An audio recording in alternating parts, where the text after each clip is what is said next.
ಗಣ್ಯ ವ್ಯಕ್ತಿಗಳು ಆದಂತ ಎಲ್ಲರಿಗೂ ನನ್ನ ನಮಸ್ಕಾರವನ್ನು ತಿಳಿಸ್ತಾ ಇದ್ದೀನಿ. ಹಾಗೂ ಅಮ್ಮನ ಆಶ್ರಯ ಚಾರಿಟಬಲ್ ಟ್ರಸ್ಟ್ ಅವರ ನಾವು ಕೂಡ ಸುಧಾರಣೆಯನ್ನು ಅಮ್ಮ ಅಂತ ಕರಿತೀವಿ. ಅವರಿಗೆ ನನಗೆ ಅಭಿನಂದನೆ ಕಾರ್ಯಕ್ರಮ ಮಾಡ್ಕೊಂಡು ಫಸ್ಟ್ ಅವರಿಗೆ ಅಭಿನಂದನೆ ಸಲ್ಲಿಸೋಣ. ಜೋರಾದ ಚಪ್ಪಾಳೆ ಬಂದಿದೆ. ಈಗ ಡಾಕ್ಟರ್ ಪಡ್ಕೊಟ್ಟಿರೋದು ತಮಾಷೆ ಅಲ್ಲ, ಅದು ಕೂಡ ಅವ್ರು ಹೇಳಿದ್ರು ಸಾಮಾಜಿಕ ಜವಾಬ್ದಾರಿ ಜಾಸ್ತಿ ಇದೆ ಅಂತ. ಖಂಡಿತವಾಗಿರೋದು ಜವಾಬ್ದಾರಿ. ಯಾಕಂದ್ರೆ ಕೆಲವೊಂದು ನಮ್ಮ ಬೆನ್ನಿಂದಲೇ ಇರುತ್ತೆ ಕಷ್ಟಗಳು. ಆ ಕಷ್ಟಗಳನ್ನ ದಾಟಿ ಮುಂದೆ ನಾವು ಬರಬೇಕಾಗುತ್ತೆ.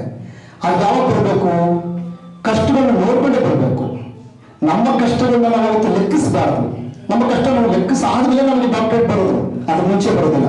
ಕಷ್ಟಪಟ್ಟು ನಾವು ಇನ್ನೊಬ್ಬರ ಕಷ್ಟನ ಅರ್ಥ ಮಾಡ್ಕೊಂಡಾಗ ನಮ್ಮನ್ನ ಇಂಥ ಗುರುತಿಸಿ ನಮಗಿಂತ ಅಭಿನಂದನೆ ಕಾರ್ಯಕ್ರಮಗಳು, ಕೆಲವೊಂದು ಮರ್ಯಾದೆ ಪುರಸ್ಕೃತಿಗಳು ನಮಗೆ ಸಿಗ್ತವೆ. ಆದ್ರೆ ನಾವು ಯಾವ ರೀತಿ ತಲೆ ಮೇಲೆ ಒತ್ಕೊಂಡು ಕೆಲಸಗಳನ್ನ ಮಾಡಬೇಕು. ಈಗ ನೋಡಿ ಮೊನ್ನೆ ಟಿವಿ ನೋಡ್ತಾ ಇದ್ದೀವಿ, ಈ ಇವ್ರದ್ದು ರೈತರದು ಟೊಮೆಟೊ ಹಾಳು ಮಾಡಿ ಚರಂಡಿಗೆ ಚೆಲ್ತಾ ಇದ್ದಾರೆ. ಅಂಥವ್ರು ನಾವು ಮಾಡಬೇಕು, ಹೋಗ್ಬೇಕು, ಮನೆಗೆ ಹೋಗಿ ಬನ್ನಿ ತಟ್ಟಿ ಏನಾಗಿದೆ ಸಹಾಯ ನಾವು ಕೊಟ್ಕೊಡ್ಬೇಕು. ಸರ್ಕಾರ ಅಂತೇಳಿದ್ರೆ ಖಂಡಿತವಾಗ್ಲೂ ಯಾರು ಒಳ್ಳೆದಾಗೋದಿಲ್ಲ. ಅದರಿಂದ ಇಂಥನ್ನ ಮಾಡಬೇಕು. ಇವಾಗ ನಾವು ಎಷ್ಟೊಂದು ಕಾರ್ಯಕ್ರಮಗಳನ್ನ ಮಾಡಿದ್ದೀವಿ, ದತ್ತು ತಗೊಂಡಿದ್ದೀವಿ. ನಮ್ಮದು ಓಮೇಶ್ವರ ಮಹಾಗುರು ಭಗವಾನ್ ಚಾರಿಟಬಲ್ ಟ್ರಸ್ಟ್ನ ಪ್ರೆಸಿಡೆಂಟ್ ಕೂಡ ನಾನು. ಆಮೇಲೆ ಅನೇಕ ಸುಮಾರು 4 ಸಂಸ್ಥೆಗಳಲ್ಲಿ ಅಧ್ಯಕ್ಷ ಕಾರ್ಯದರ್ಶಿ ಕೆಲಸ ಮಾಡ್ತಿದ್ದೀನಿ. ಸುಮಾರು ಅದನ್ನ ನಾವು ಹೇಳ್ಕೋಬಾರ್ದು. ಈಗ ನಾವು ಗುರುತಿಸಿ ಮಾಡಬೇಕಾಗಿರೋದು ಇಂಥ ಆಶ್ರಯ, ಅಮ್ಮ ಆಶ್ರಯ ಯೋಜನೆಗಳನ್ನ ಹಮ್ಮಿಕೊಂಡಿರ್ತಕ್ಕಂಥ ಅಂತ ನಮ್ಮನ್ನು ಗುರುತಿಸಿದ್ದಾರೆ. ನಾವೇನು ಅವ್ರಿಗೆ ಹೇಳಿಲ್ಲ, ಅವ್ರು ತಿಳ್ಕೊಂಡಿದ್ದಾರೆ ಇವರು ಮಾಡ್ತಾ ಇದ್ದಾರೆ. ನಾವು ಹೇಳುತ್ತಾ ಕೊಟ್ಟು ಬಲಗೈನ ಕೊಟ್ಟಿದ್ದಕ್ಕೆ ಎಡಗೈ ಗೊತ್ತಾಗಬಾರ್ದು ಅಂತ.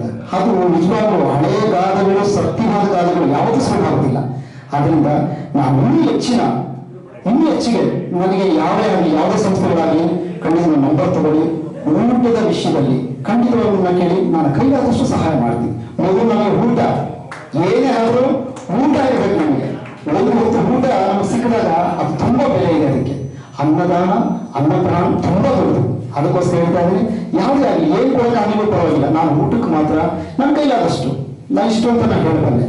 ಅದೊಂದು ಕೆಪಾಸಿಟಿ ನೋಡ್ಕೊಂಡು ಎಷ್ಟಾಗುತ್ತೋ ಅಷ್ಟು ನಮ್ಮ ಕೈಯಿಂದ ನಾವು ಕೊಡೋಕ್ಕೆ ನಾನು ಪ್ರಯತ್ನ ಪಡ್ತೀನಿ. ಇಲ್ಲಿ ಕಲಿರ್ತಕ್ಕಂಥ ಇಲ್ಲಿ ಮತ್ತೊಬ್ಬ ಸುಧಾರಣೆಗಳಿಗೆ ನನ್ನ ಧನ್ಯವಾದಗಳನ್ನು ತಿಳಿಸ್ತೇನೆ. ಇನ್ನೂ ಹೆಚ್ಚಿನ ರೀತಿಯಲ್ಲಿ ಕಾರ್ಯಕ್ರಮ ನಡೆಯಲಿ. ಇನ್ನೂ ಅನೇಕ ಕಾರ್ಯಕ್ರಮ ಮಾಡೋಣ. ಇನ್ನೂ ಹೆಚ್ಚಿನ ರೀತಿಯಲ್ಲಿ ನಂತರ ಕಾರ್ಯಕ್ರಮ ಪಾಲ್ಗೊಂಡು ಒಳ್ಳೆ ಈ ಥರ ನಮ್ಮನ್ನು ಹೇಳಿ ಈ ಕಾರ್ಯಕ್ರಮ ಯಶಸ್ವಿಗೊಳಿಸ ಅಂತ ಕೇಳಿಕೊಂಡು ನಾನು ಮಾತನ್ನು ಮುಗಿಸ್ತಾ ಇದ್ದೀನಿ. ನಮ್ಮ ಪ್ರೊಫೆಷನಲ್ ಬಂದು ನಾನು ಸಿವಿಲ್ ಇಂಜಿನಿಯರ್, ಸಿವಿಲ್ ಇಂಜಿನಿಯರ್. ಮತ್ತೆ ನಮ್ಮ ಇದಕ್ಕೆ ನೀವು ಹೇಳಕ್ಕೆ ಇಷ್ಟಪಡ್ತೀನಿ, ಇಂಥ ಬೆಳವಣಿಗೆ ಏನೇ ಆಗಿರಲಿ ನನ್ನ ಬೆನ್ನ ಹಿಂದೆ ನಿಂತಿರೋದು ನನ್ನ ಶ್ರೀಮತಿಯಾದ ಲಕ್ಷ್ಮಿ. ನನ್ನ ಶ್ರೀಮತಿಯವರು ಅವರಿಗೆ ಜೋರ ಸ್ವಲ್ಪ ಮನಪೂರ್ವಕವಾಗಿ ಅವರಿಗೆ ನಾನು ತುಂಬಾ ಬೆಲೆ ಕೊಡ್ತೀನಿ. ಅವರನ್ನು ಹೆಂಡತಿಯಾಗಿ, ತಾಯಿಯಾಗಿ ಎಲ್ಲರಿಗೂ ನನಗೆ ಪ್ರೋತ್ಸಾಹ ಕೊಟ್ಟಿದ್ದಾರೆ. ಅವರು ಕೂಡ ಸಾಫ್ಟ್ವೇರ್ ಇಂಜಿನಿಯರ್. ಅವರು ನಮ್ಮ ಕುರಿತು ನೋಡಬೇಕಂದ್ರೆ ಅವರು ಬ್ರಾಹ್ಮಿನ್ಸು, ನಮ್ಮ ಮದುವೆ ಇಬ್ಬರು 25 ವರ್ಷ ಆಯ್ತು ಮದುವೆಯಾಗಿ. ಹೆಣ್ಣಾಗಿದ್ದೀವಿ, ಚೆನ್ನಾಗಿದ್ದೀವಿ. ನಮ್ಮ ಆಶೀರ್ವಾದ ನಮ್ಮ ಮೇಲೆ. ಅದೇ ರೀತಿ ನಾವು ಮುಂದಿನ ದಿನಗಳಲ್ಲಿ ಹೆಚ್ಚಿನ ಎಲ್ಲರಿಗೂ ಒಂದು 10 ಜನಕ್ಕೆ ಸಹಾಯ ಮಾಡುವಷ್ಟು ಶಕ್ತಿ ಹೇಳ್ಕೊಂಡು ಅಂತ ಕೇಳ್ಕೊಂಡು ನಾನು ನಮಸ್ಕಾರ ಮಾಡೋ ಕಾರ್ಯಕ್ರಮ ಮುಗಿಸ್ತಾರೆ. ಊಟದ ಮಹತ್ವ ಹಾಗೂ ರೈತರ ಭಾವನೆ ಸುಶ್ರಾವ್ಯವಾಗಿ ವಿವರಿಸಿದ ಶಂಕರ್ ಸರ್ಗೆ ಧನ್ಯವಾದಗಳು.